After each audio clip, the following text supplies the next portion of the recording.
Сайн байцгаана уу? Намайг John Paul Sprecher гэдэг. Би хүн бүрийг Монголын төлөөх залбиралд нэгдэхийг урьж байна.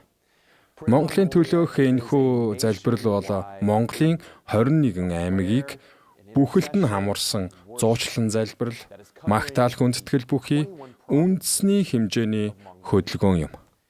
Иймээс та бүхнийг танаа чуулганыг, гэр бүл, найз нөхдийг энэхүү онцгой үйл явдалд оролцохыг урихдаа таатай байна. Улмаар үндэснээр залбиралд ор нэгдэх болно.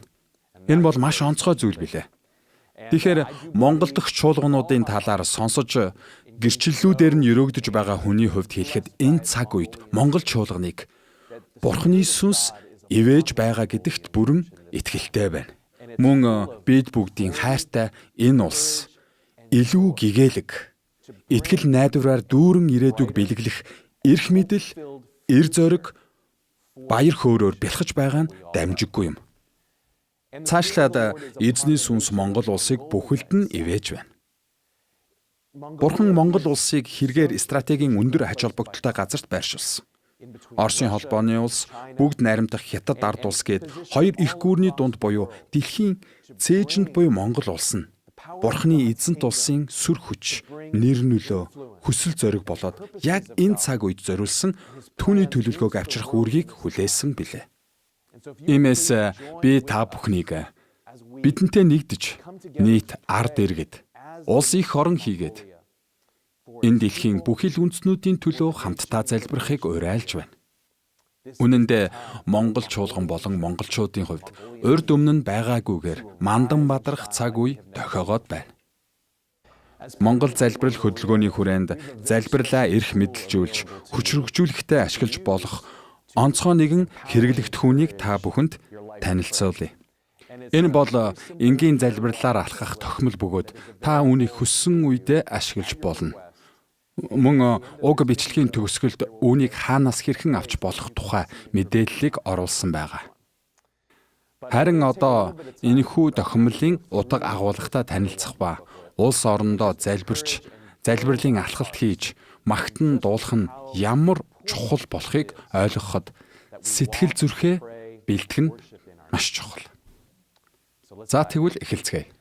Хэрвээ танд уг тохиомл байгаа бол гартаа ойр байлгаараа би иш татах болно. Залбирлаар алхах гэдэг нь бидний амьдралд зориулсан Бурхны энгийн хэрнээ хүчрхэг төлөвлөгөө юм. Тохиомлын эхний хэсэгт залбирлаар алхах нь бидний зам мөр ямар байх ёстойг заасан Бурхны энгийн бөгөөд хүчрхэг арга зам гэдгийг тайлбарлсан байгаа.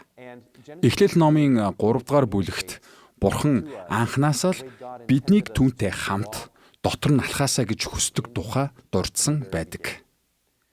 Энэ дэлхий дээр гэм нүгэл, үхэл хагцал, гай гамшиг үүсгэхээс өмнө Эден цэцэрлэг, эрэгтэй хүн, эмэгтэй хүн бас Бурханы зүрх сэтгэл байсан. Улмаар Бурхан өөрийн бүтээсэн эрэгтэй эмэгтэй хүнтэй хамт алхаж, тэдэнд зааж сургаж, зүрх сэтгэлээ нээж, цэцэрлэгийг үзүүлсэн. Мөн юу хэлэх, юу хийхийг нь заадаг. Чухамдаа бүтээсэн хүмүүстэй өөрийнхөө харах үнцгийг таниулсан хэрэг. Гэвч нүгэл бий болсноор дэлхий дээрх олон зүйл өөрчлөгдсөн гэдгийг бид мэднэ. Харин юу өөрчлөгдөөгүй вэ гэвэл Бурханы бидэнтэй хамт алхаж, залбирах, холбогдох гэсэн зүрх сэтгэл гэдэгт би итгэдэг. Тиймдээч энэ бол Бурханаас бидэнд заяасан энгийн хэрнээ хүчрхэг амьдралын хэм маяг билээ. Өөрсдийнхөө улс орондоо Бурхантай хамт алхаж, түүний гайхамшигт үйлс болох аврал, ангаалт, ач буянг гэрчлэх болно. Энэ бол бидний төрөлхийн эрх, төрөлхийн үүрэг юм шүү. Иймээс залбирлын алхааг төрөлхийн зүйл гэж ойлгоорой. Бид нараа Бурхантайгаа ийм л зүйлсийг хийх гэж төрсөн билээ. Зүрх сэтгэлээ бэлдэх эхний алхам бол маш энгийн. Зүгээр л сэтгэлээ цэвэр ариун байлгаж, Бурхан болоод улс орноо гих хүслээр дүүргээрэй. Нэг улсад олон жилээр амьдарсан эсвэл төрж өссөн газрынхаа дэг жаяг хүмүүжлээс болж заримдаа өөр зүйлийг хүлээж авах, өөрчлөлтийг олж харах хэцүү байдаг. Чухамдаа тогтсон үзэл баримталтай болдог. Гэвч залбирлын алхааны хүч гэдэг нь Бурхантай хамт алхаж, тэр бидний дотор оршиж, биднээр дамжуулан өөрчлөлтийг авчирснаар аливаа зүйлсийг улс орноо өөрөөр харахад хүрдэг. Дуулал номын 51-р бүлэг дээр Давид хаан Бурхан миний дотор цэвэр зүрхийг бүтээж, миний дотор зөв сүнсийг шинжлэн авчраач гэсэн байдаг. Иймээс бид нар Бурхантай хамт алхахаасаа өмнө, бусдыг урайлан дуудахаасаа өмнө их эзнээсээ би уучлж байна. Энэ улс их орон хүмүүс хийгээд өөрөөсөө болж тээсэн зовлон шаналл, урам хугаралтаас минь намайг чөлөөлж өгөөч. Энэ бүхнээс намайг чөлөөлж өгөөч гэж их эзнээсээ гуугаарай. Надад цэвэр зүрх сэтгэлийг өгөөрэй. Улс оронд минь зориулсан өөрийнхөө олсын харааг таниулаач. Өнгөрсөн алдаа бүрийг тавьж явуулснаар өөрийгөө чөлөөснөөр бид ирээдүй, тэр дундаа Монголын ирээдүйн талаарх шинэ алсын харааг олж авна. Чухамдаа энэ улс оронд зориулсан Бурхны ирээдүйг олж авна. Бидний зүрх сэтгэл өнгөрснөөс хагацсан бол Бурхан бидэнд шинэ нүд, шинэ дуу хоолой, шинэ залбирал, шинэ магтаалын дууг хайрлах болно. Үнэхээр гайхамшигт. Хоёрдугаар алхам. Энэ бол Бурханд залбирч, түүнийг магтан хүндэлдэг газарт нэвтрэх гайхалтай сэтгэл хөдлөм алхам юм шүү. Улмаар анхаарлаа алс хол бус, харин яг одоо бидний эргэн тойронд өрнөж буй үйл явдалд хандуулж сурах болно. Тэгэд ч аливаа залбирлын үр нөлөө нь түүнийг гих уур амьсгалаас ихээхэн шалтгаалдаг. Диваажин ийм л байдаг. Тэнд залбирал, магтаал, бас баяр хөөр ялалтаар бэлхдэг. Бүгд л Есүс болон эцэг дээр анхаарлаа төвлөрүүлдэг. Ийм л өөрчлөлтийг бид залбирлын алхаагаар дамжуулан Монголд бас энд авчирч байгаа юм шүү дээ. Үр дүнд нь бид нар хэрэггүй зүйлсэд бус, харин Бурхны хүсэл зорилго дээр төвлөрөх болно. Үүнийхэн төлөө түүнд талархаж, түүнийг магтан дуулах хэрэгтэй. Мөн Монголын төлөө, гэр бүлийнхээ төлөө, бидэнд хайрласан ивэл, ур чадвар, зорилгын төлөө магтан дуулаарай. Түүнийг эзэн Бурхан хэмээн магтан дуулж, бидний дайснуудаас, бидний зовлон бэрхшээлээс агуу гэдгийг хөлөөн зөвшөөрөх хэрэгтэй. Ингэснээр бидний зүрх сэтгэлийн болоод эргэн тойрны маань уур амьсгал өөрчлөгдөх болно. Гэхдээ хамгийн гол нь түүнд чин сэтгэлээсээ талархах нь чухал. Түүний дотор байснараа түүнийг баярлуулна. Энэ бол хамгийн агуу билег билээ. Итгэгчдийн хувьар Христийн хүч чадал бидний дотор оршин буйд нь талархаарай. Тиймдээч бидний дотроос Христийн хүч чадал цацардаг билээ. Дэлхийд ирэх Бурхны оршихуй нь бид нар учраас бид түүнд талархаж магтан дуулах учиртай. Та өнөөдөр Бурхны хүүхдийн хувьар Монголд залбирлын алхааг хийж байгаа итгэгчдийн хувьар энэ дэлхийд ирэх Монгол улс дахь Бурхны дүр гэдгээ та бүхэн санаарай. Хэрвээ энэхүү үйл хэргийг ганцаарчлан эсвэл хамтдаа хийснээр урд хожид байгаагүй агуу Бурхны хөдөлгөөнийг бий болгож чадна. Иймээс Бурхантай талархаж түүнийг магтан дуулцгаая. Дараагийн алхам бол Бурханд залбирах, Бурхныг магтах магтаалаа гадагшлуулах явдал юм. Мэдээч хэрэг биднэрт сорилт, эсэргүүцэл ирсээр л байх болно. Хүмүүсийг ангааж, эрх чөлөөнд хүрэхэд нь саад болдог сүнслэг хүч гэж бий. Монгол дахь Бурхны хөдөлгөөнийг хориглох, зогсоох гэсэн хүч байдаг. Иймээс та бүхний дотор оршин буй бүхнээс хүчтэй Бурхныг магтан хүндлээрэй. Ингэснээр бид нар сэтгэлийн дарамтанд орох, санаа зовох, айж имэх ямар ч шаардлагагүй болно. Учир нь Есүс Монгол дахь бүхий л сүнслэг дайснуудыг аль хэдийн ялан дийлсэн юм шүү.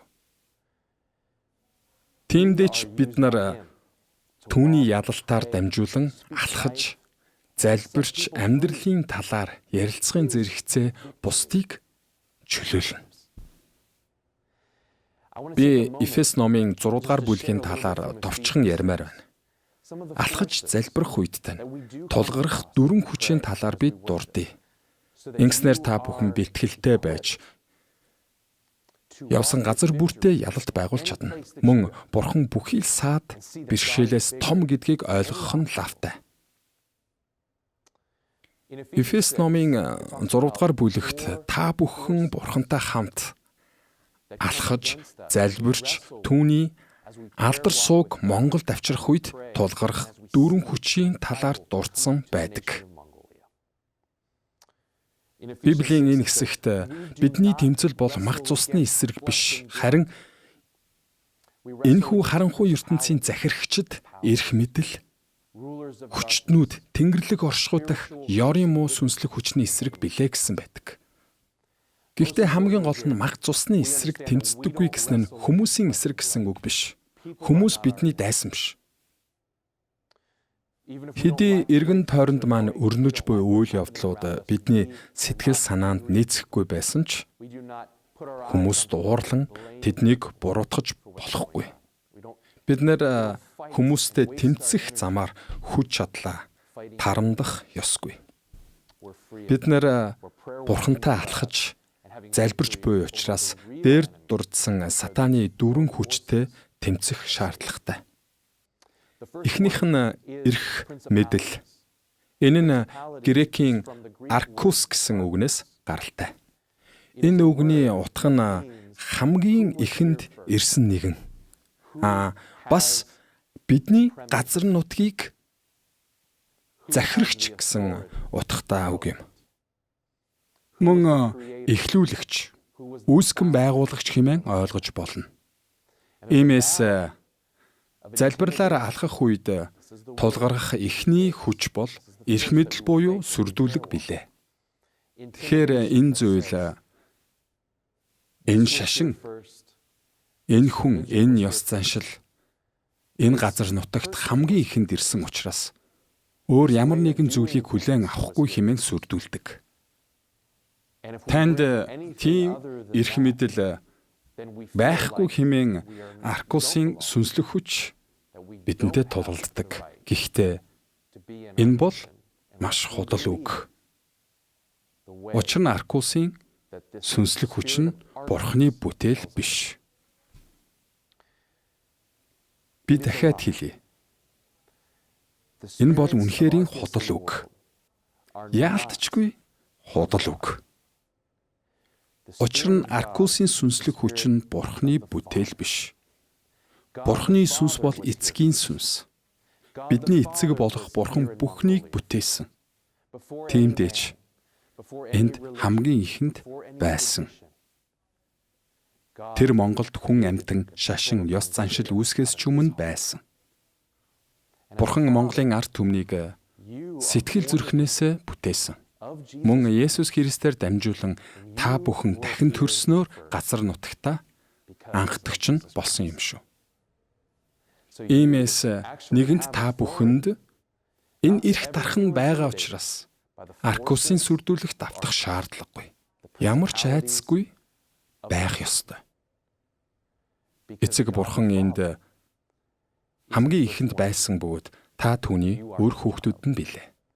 Тиймдээч та бүхэн эрх дураараа, баяр баясгалантаа бас ялалтаар дүүрэн залбираарай. Дараагийнх нь хүчтнүүд буюу ярих, харилцах, итгэл, үнэмшлээ хуваалцах, үзэл бодлоо илэрхийлэх эрхүүд юм. Тэгэхээр хэрвээ та эцэг Бурханы хүчийг дагахгүй бол энэ хүн үг хэлэх хэрэгтэй.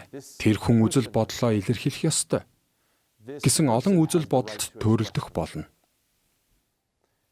Харин эцэг Бурханы хүү болсон Христэд итгэснээр бид түүний амьд үг хэл болж ямар ч айцгүйгээр Монгол улсад үзэл бодлоо илэрхийлж залбирах хэрэгтэй болсон. Бидэнд Бурханд үгээ дайх, эргээд Бурханаас үг сонсох эрх нь бий.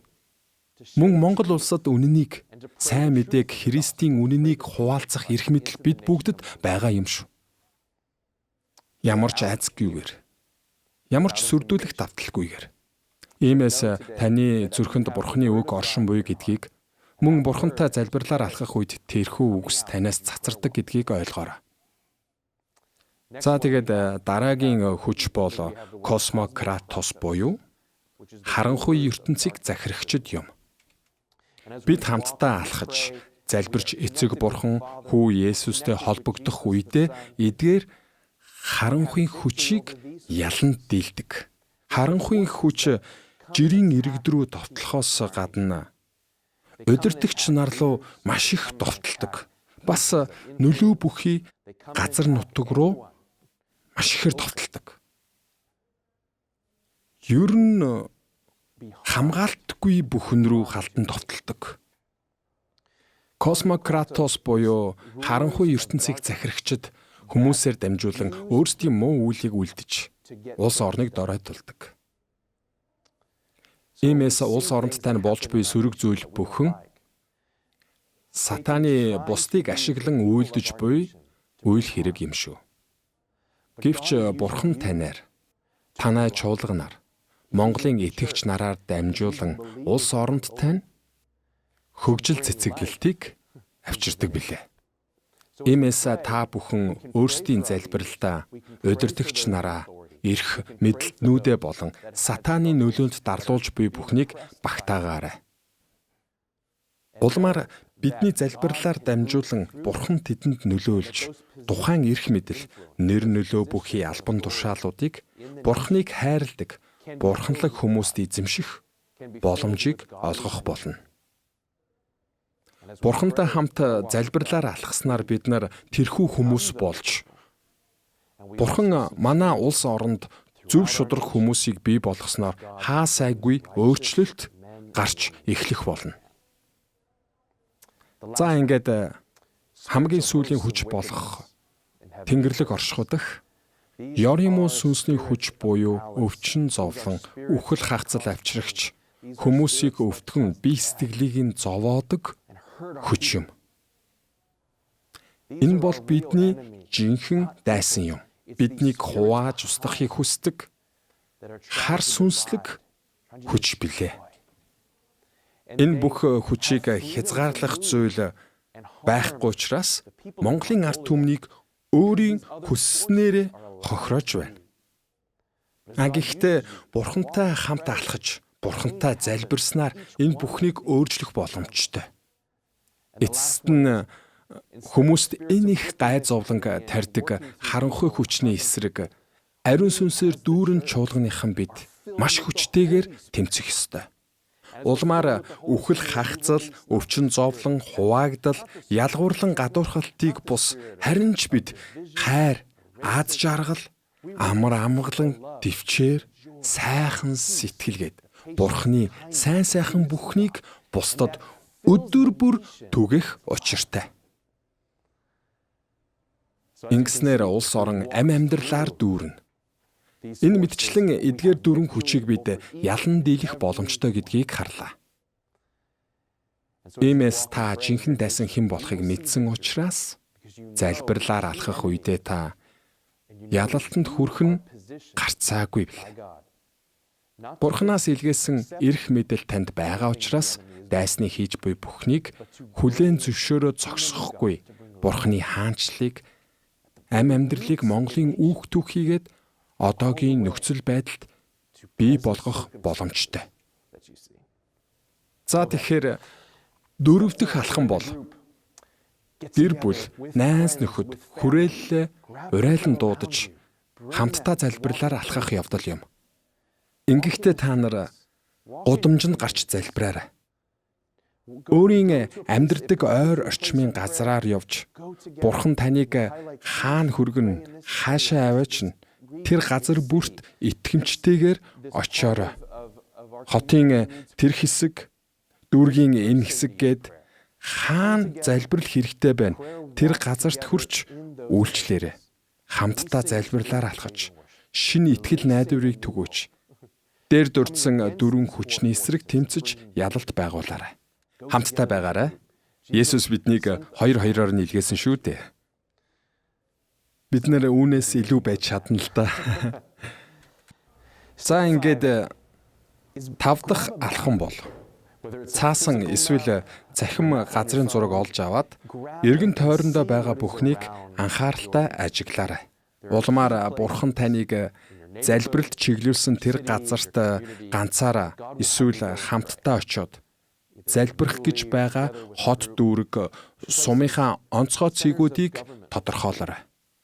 Үүнд засаг захиргааны байрууд, бизнесийн төвүүд, боловсролын байгууллагууд, шашны газрууд, сүм дуган гээд маш олон газрууд орно.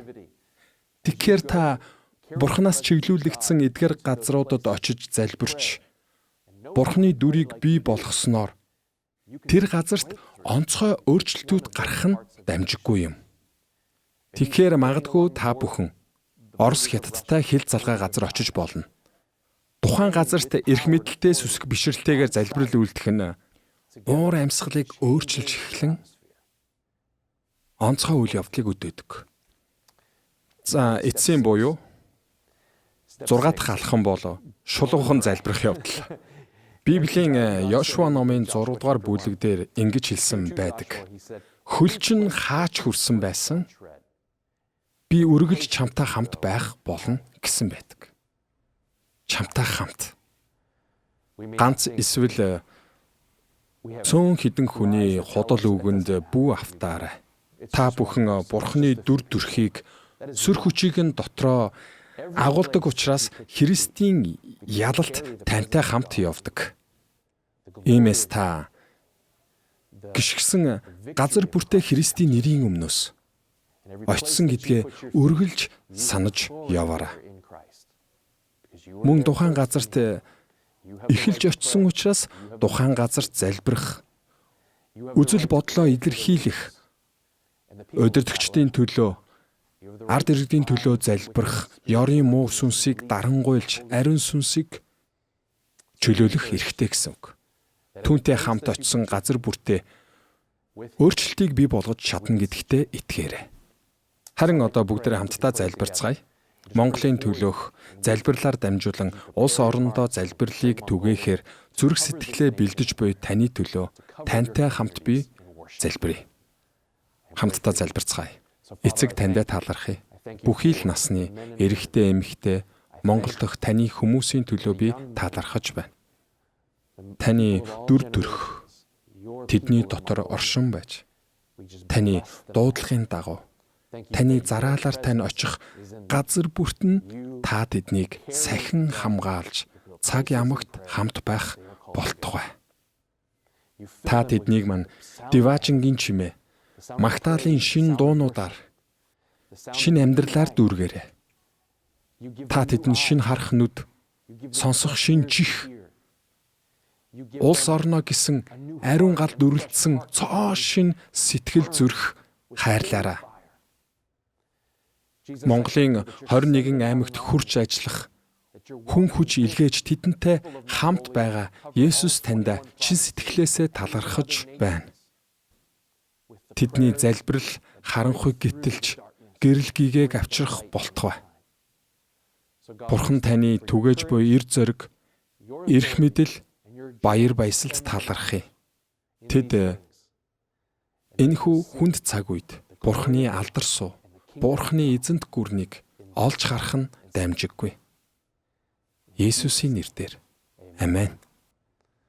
Баярлалаа.